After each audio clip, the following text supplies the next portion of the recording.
Hi, my name is Jean Schubert. I'm a Parks Naturalist Supervisor for the City of Jacksonville, and one of our missions is environmental education.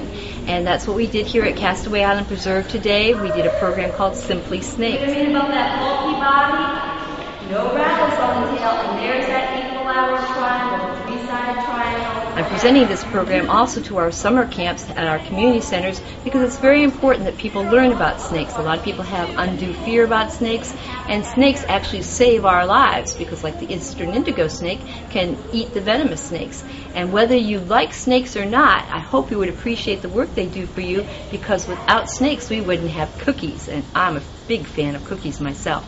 Because we need animals out there to eat those rodents, because those rodents would overmultiply. There'd be no grain left in the farmer's field to harvest, to turn into flour, to turn into cookie dough.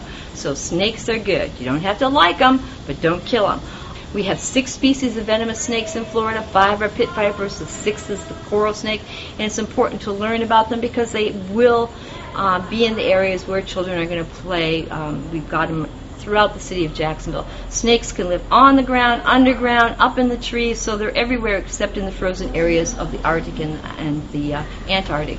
They can't hear, they feel vibrations, they have that great sense of smell, and when they're sticking their tongue out, they're not being rude, they're actually trying to smell the air.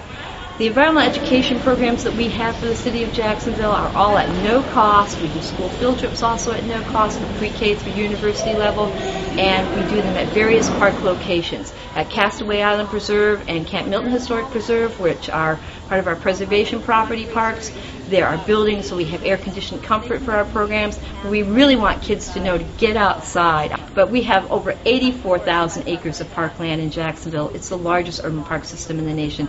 We want people to make use of the parks. There's over 300 parks in number, so there's a park everywhere within easy driving distance for most people in the city of Jacksonville, and you should enjoy them. They are your parks. Okay, she's big. And then I had that dream.